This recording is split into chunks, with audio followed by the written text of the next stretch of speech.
Hello दोस्तों, नई video में आपका स्वागत है।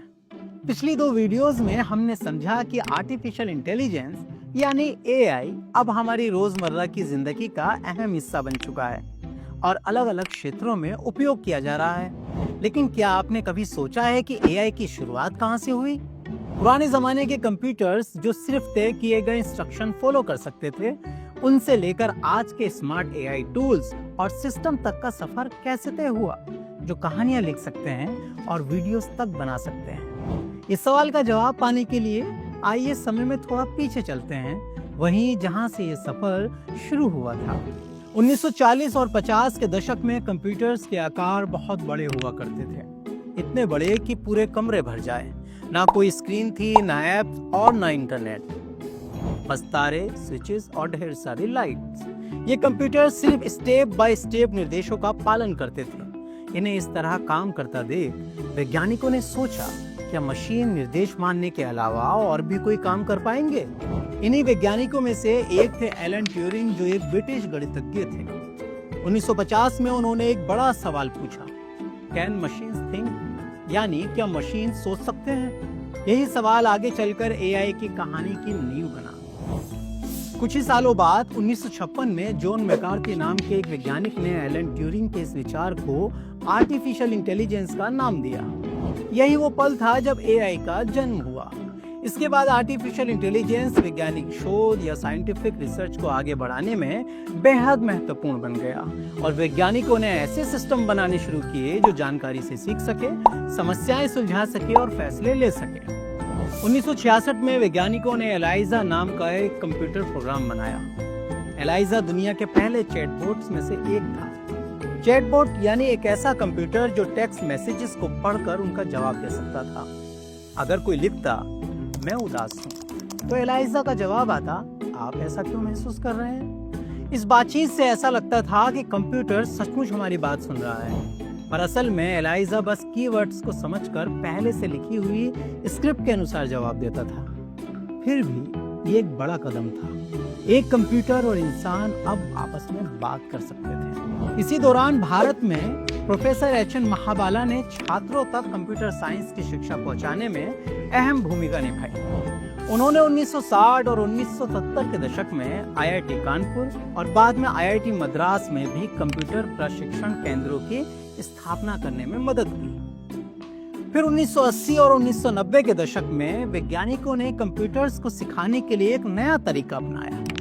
अब कंप्यूटर्स को हर काम के नियम समझाने की बजाय उदाहरणों की मदद से ट्रेन किया जाने लगा और यही मशीन लर्निंग का आधार बना, जिसके बारे में हम आने वाली वीडियोस में विस्तार से सीखेंगे। इसी समय राज रेड्डी नाम के एक और भारतीय वैज्ञानिक ने विश्व में अपनी पहचान बनाई।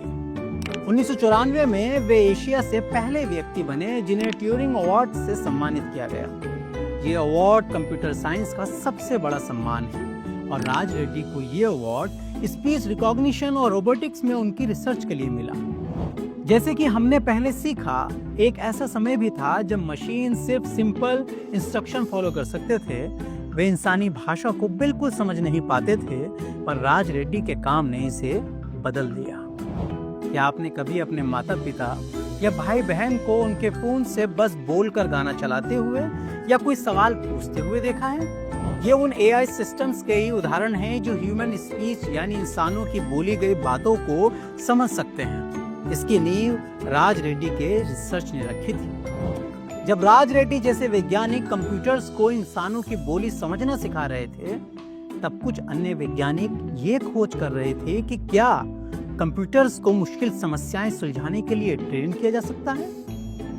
1997 में डीप ब्लू नाम का एक कंप्यूटर विश्व चेस चैंपियन गैरी कैस्परोव को हराने वाला पहला कंप्यूटर बना। है ना कमाल? लेकिन ये हुआ कैसे? दरअसल डीप ब्लू कुछ ही पलों में लाखों चेस मूव्स को कैलकुलेट कर सकता था।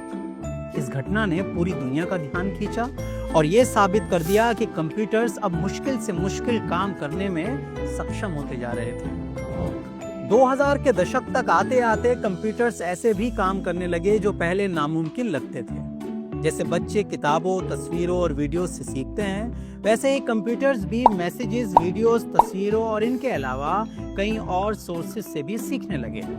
2012 में एलेक्स नेट नाम के एक कंप्यूटर प्रोग्राम ने सबको चौंका दिया। इसने इमेज नेट नाम की एक प्रतियोगिता में अपने प्रतियोगियों से कहीं बेहतर तरीके से तस्वीरें पहचान कर दिखाई।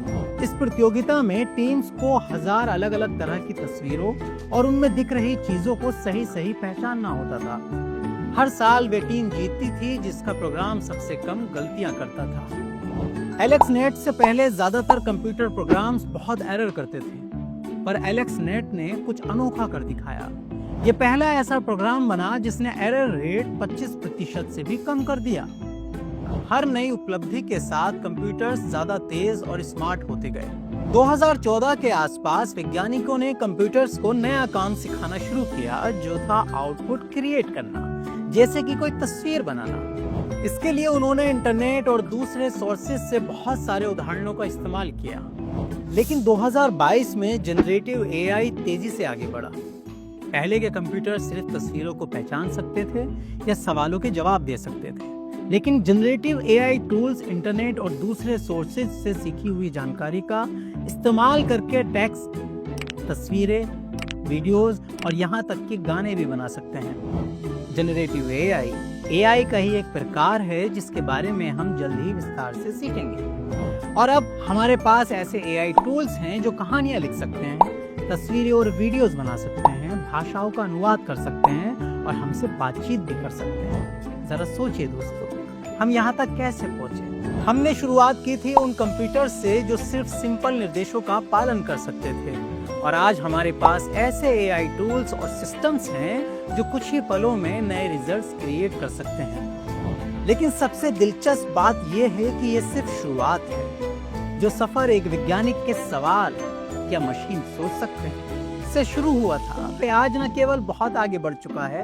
बल्कि हमारी रोजमर्रा की जिंदगी का हिस्सा बन चुका है। इसलिए हमेशा जिज्ञासु बने रहिए, नई नई चीजें सीखते रहिए और सवाल पूछते रहिए, क्योंकि जिज्ञासा से ही हर बड़ी खोज की शुरुआत होती है।